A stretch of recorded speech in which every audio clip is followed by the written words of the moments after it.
I've already seen you deliberately leave the pavement and walk against this march.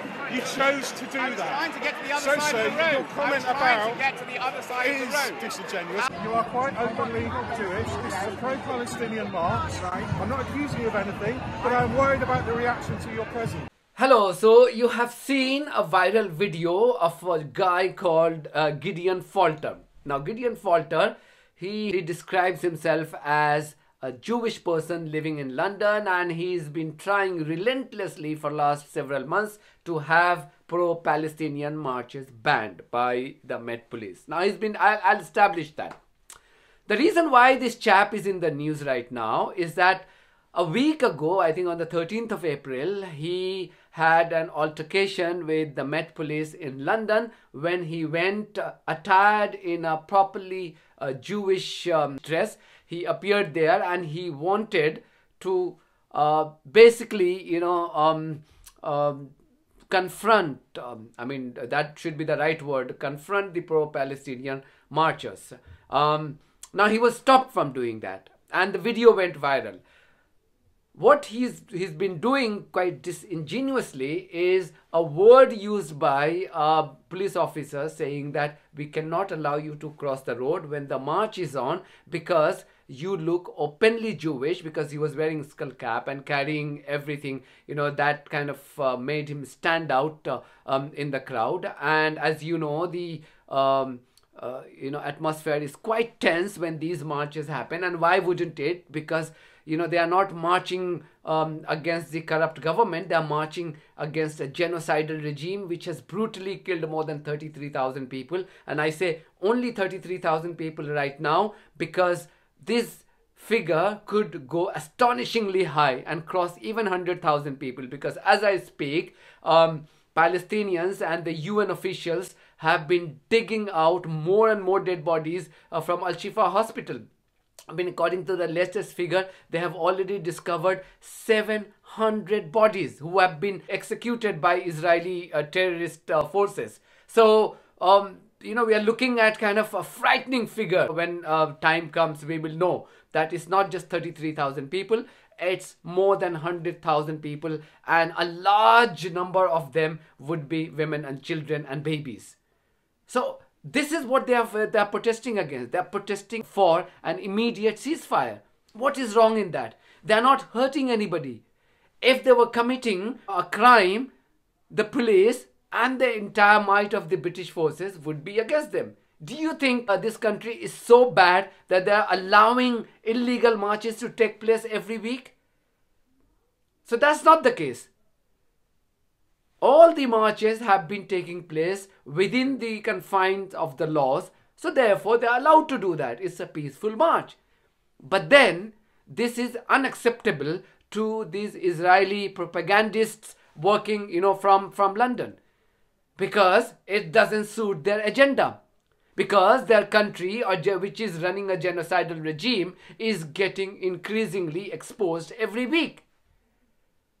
So what they want is that whilst their genocidal regime continue to massacre people in Gaza, they should be allowed to do that with impunity and they should not be exposed in the Western world. Hence this frustration. So this guy, Gideon Falter, the video of him having an argument with a Met Police officer, has gone viral, in which the police officer is asking him not to cross the march when the march is on because, it might kind of be provocative and may not be conducive to peaceful environment. Now, he has gone on to record, a longer video where he's selectively used videos, from that altercation to suit his agenda.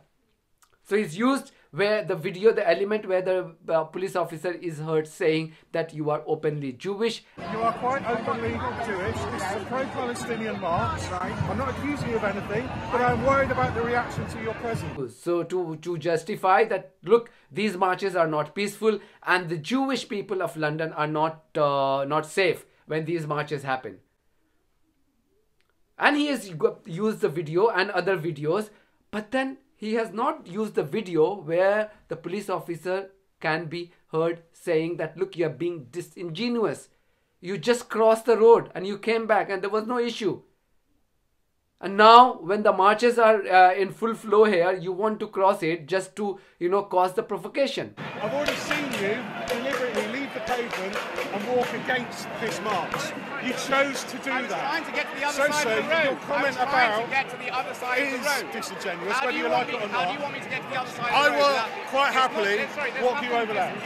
I'm not trying to go When you get over there, when you get over there, you'll be able to use the far footpath and go up to the top. So we do it. Exactly. Across the road. I don't want to get right there. There's a big confrontation. No, there's not, sir. Now this chap did not use this clip. Now this clip was broadcast by various media organizations, including the Sky News, on the 13th of April. Now this chap, in his longer video, longer rant, did not use that clip because it would have busted his propaganda. Now this guy is not openly Jewish that he claims to be. He is not just openly Jewish. He is the head of campaign against anti-Semitism. Now, campaign against anti-Semitism, if anybody who has been following the social media handle, you would know that it's a for charity whose agenda is to only trash the reputation of anybody who is associated with pro-Palestinian marches. He is the CEO of that. If you follow their social media handle and if you follow their post, you would know their hidden agenda. They have been wanting these marches banned for a long, long time. And you know what? While he was recording his rant, that came out loud and clear, where he lost his temper and he said, enough is enough. We want these marches banned. And we cannot, as a society, accept that this is now going to be the norm. The obvious answer would be for the Metropolitan Police Service to use its existing powers under the Public Order Act, either to curtail these marches or to ban them altogether. But that's not something that the frontline officers that we met could do. That's something that has to come from Sir Mark Rowley himself. And if he's not willing to use his powers, then he has to be held to account by the Mayor of London, Sadiq Khan, and the Home Secretary, James Cleverly.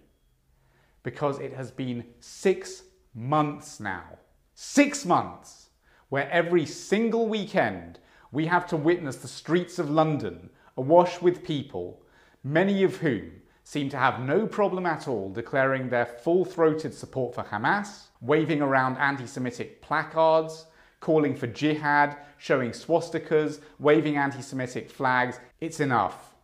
Enough. Now what he uses, the argument he uses for these marches to be banned is that they are promoting jihad. And what evidence does he use to establish his argument, to support his argument, is a photo of, that Arabic letter which says, La ilaha illallah Muhammadur Rasulullah, which is the Shahada, which is, according to Islam, is Shahada, that anybody who, that is the first thing that you have to utter before becoming a Muslim. It has nothing to do with jihad. All it says is that there is only one God and Prophet Muhammad, peace be upon him, is his messenger. That's all it is. That's why it's called Shahada. Means witness. Now he has used that to say that these marchers are promoting jihad. And then he has gone on to use the other visuals from the marches to support his bizarre claims, bizarre allegations. And then he says, essentially, that he wants these marches banned. That's exactly the whole motive is. You have to understand their design. These Zionists, they play victim card. And their biggest victim card is the anti-Semitism. That's the biggest victim card. We know that these, even the Jewish, a lot of Jewish, hundreds of Jewish have been taking part, joining these marches against the Israelis. So clearly, these marches have nothing to do with hate speech. If they were, you know that, the full force of the Met Police and other law enforcing agencies would be on them by now. But it's not. They're being allowed. So that means there is zero evidence of any hate speeches or any hate crimes taking place in these marches. So you have to understand the psyche of these Zionists and their propaganda.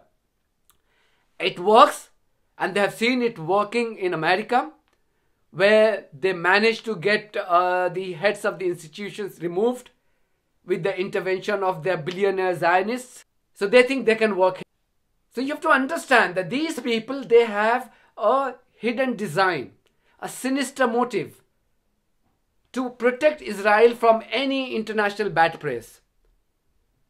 They are not perturbed that Israel is killing, tens of thousands of innocent people and therefore bringing disrepute to the whole of Jewish community. They are not perturbed by that. The only frustration is that, how dare you expose us? It's okay if Israel kills innocent people for fun. You have no right to expose us.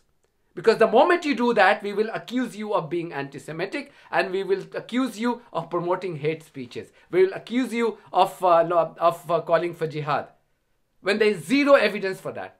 And they will do everything in their capacity to create these moments. Whereby, the fake altercations happen with police officers and then they will go around the town saying that, look, the Jewish people are under threat.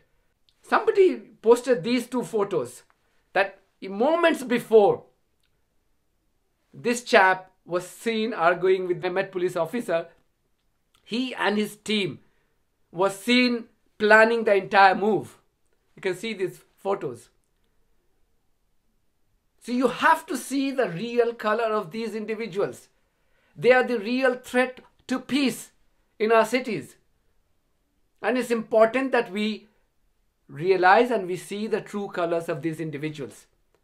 Thank you very much for watching this video. If you haven't subscribed to my channel, please do so, because that's one of the many ways you can support independent journalism.